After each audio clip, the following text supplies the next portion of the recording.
Jésus est le pain, Jésus est l'eau vive que chacun a besoin pour vivre. Oui, pour vivre, Jésus est l'eau vive que chacun a besoin pour vivre. Il est le chemin qui mène à Dieu. Voyons maintenant comment Jésus s'est fait homme. Comment est-il devenu homme?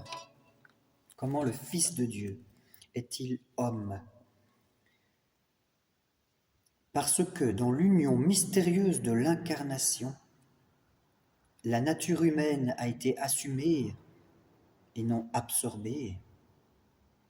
L'Église a été amenée au cours des siècles à proclamer la pleine réalité de l'âme humaine, de Jésus donc, avec ses opérations d'intelligence et de volonté, et aussi d'affirmer le corps humain du Christ.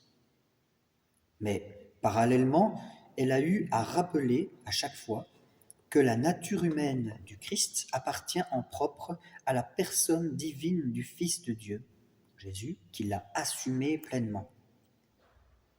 Tout ce qu'il est et ce qu'il fait en elle relève d'un de la Trinité.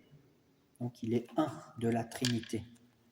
Le Fils de Dieu communique donc à son humanité son propre mode d'exister personnel dans la Trinité. Ainsi, dans son âme comme dans son corps, le Christ exprime humainement les mœurs divines de la Trinité. Explication: le Fils de Dieu a travaillé avec des mains d'homme. Il a pensé avec une intelligence d'homme. Il a agi avec une volonté d'homme. Il a aimé avec un cœur d'homme.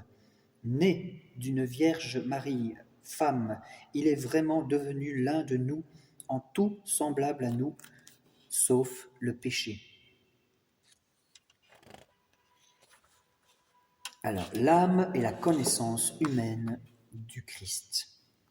Apollinaire de Laodicée affirmait que dans le Christ, le Verbe avait remplacé l'âme ou l'esprit. Donc la parole qu'est Jésus avait remplacé son âme ou son esprit. Et contre cette erreur, l'Église a proclamé que le Fils éternel a assumé aussi une âme raisonnable humaine. Cette âme humaine que le Fils de Dieu Jésus a assumée est douée d'une vraie connaissance humaine. En tant que telle, celle-ci ne pouvait pas être de soi illimitée. Elle était exercée dans des conditions historiques de son existence, dans l'espace et le temps. C'est pourquoi le Fils de Dieu a pu accepter, en se faisant homme, de grandir en sagesse, en taille et en grâce, nous dit Luc dans son évangile au chapitre 2. Et même d'avoir à s'enquérir sur ce que, dans la condition humaine, on doit apprendre de manière expérimentale. Cela correspondait à la réalité de son abaissement volontaire dans la condition de serviteur. Mais en même temps, cette connaissance vraiment humaine du Fils de Dieu exprimait la vie divine de sa personne. La nature humaine du Fils de Dieu, non pas elle-même, mais par son union au Verbe, connaissait et manifestait en elle tout ce qui convient à Dieu. C'est encore Grégoire le Grand qui le dit. C'est en premier lieu le cas de la connaissance intime et immédiate que le Fils de Dieu, fait homme, a de son Père. Le Fils montrait ainsi dans sa connaissance humaine la pénétration divine qu'il avait des pensées secrètes du cœur des hommes. Et de par son union à la sagesse divine en la personne du Verbe incarné, la connaissance humaine du Christ jouissait en plénitude de la science des projets éternels qu'il était venu révéler. Ce qu'il reconnaît ignorer dans ce domaine, parfois, Jésus le déclare ailleurs n'avoir pas mission de le révéler. Voyons maintenant la volonté humaine du Christ.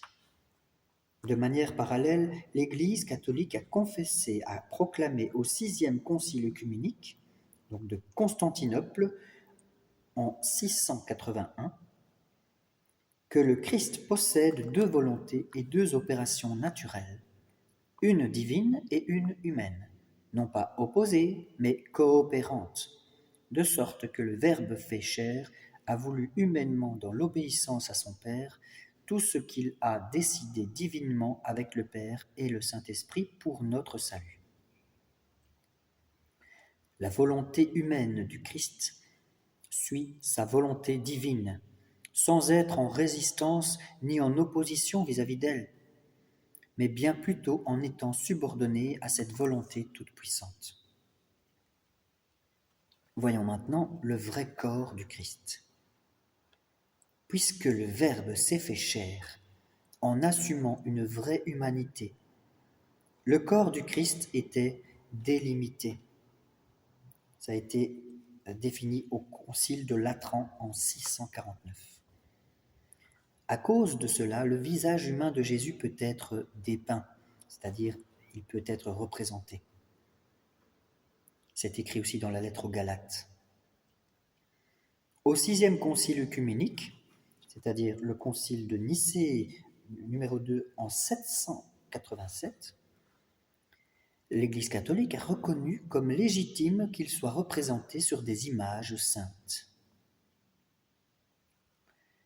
En même temps, l'Église a toujours reconnu que dans le corps de Jésus, Dieu, qui est par nature invisible, est devenu visible à nos yeux.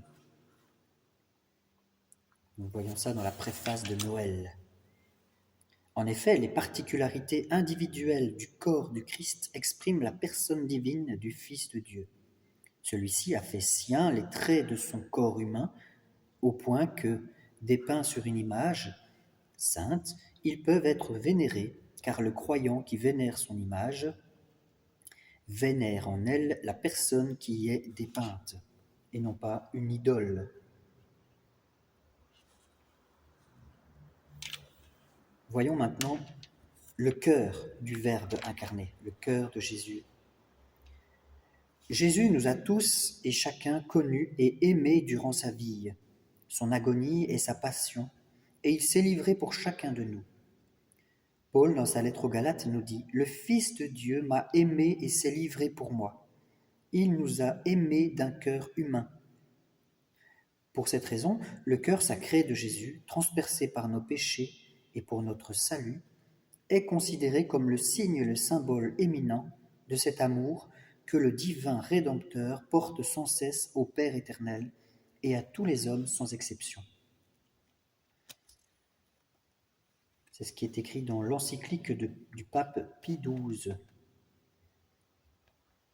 Voilà, pour conclure, un résumé des 3 vidéos que nous avons vues sur Jésus fait chair. Jésus est venu en chair.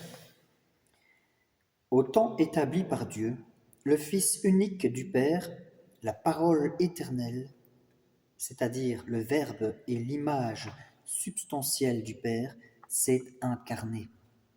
Sans perdre la nature divine, il a assumé la nature humaine pleinement, sans le péché. Jésus-Christ est vrai Dieu et vrai homme, dans l'unité de sa personne divine. Pour cette raison, il est l'unique médiateur entre Dieu et les hommes. Jésus-Christ possède 2 natures, une divine et une humaine, non confondues, mais unies dans l'unique personne du Fils de Dieu. Le Christ, étant vrai Dieu et vrai homme, a une intelligence et une volonté humaine, parfaitement accordées et soumises à son intelligence et à sa volonté divine, qu'il a en commun avec le Père et le Saint-Esprit. Et pour terminer, l'incarnation, donc le fait que Jésus prenne chair, est donc le mystère de l'admirable union de la nature divine et de la nature humaine dans l'unique personne du Verbe, qui est Jésus-Christ venu en chair. Au nom du Père, du Fils et du Saint-Esprit,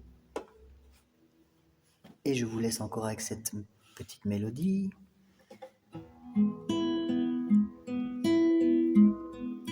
Jésus est le pain de vie.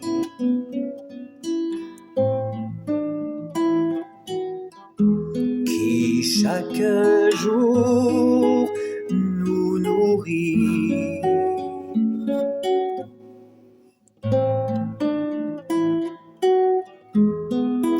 L'homme ne vivra pas de pain seulement, mais surtout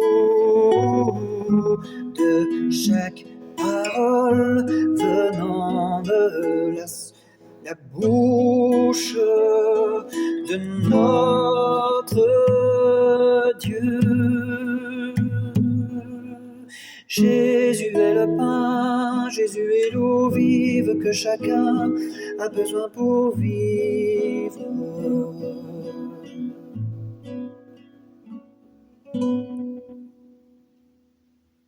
Au nom du Père, du Fils et du Saint-Esprit, soyez bénis et fortifiés dans son amour.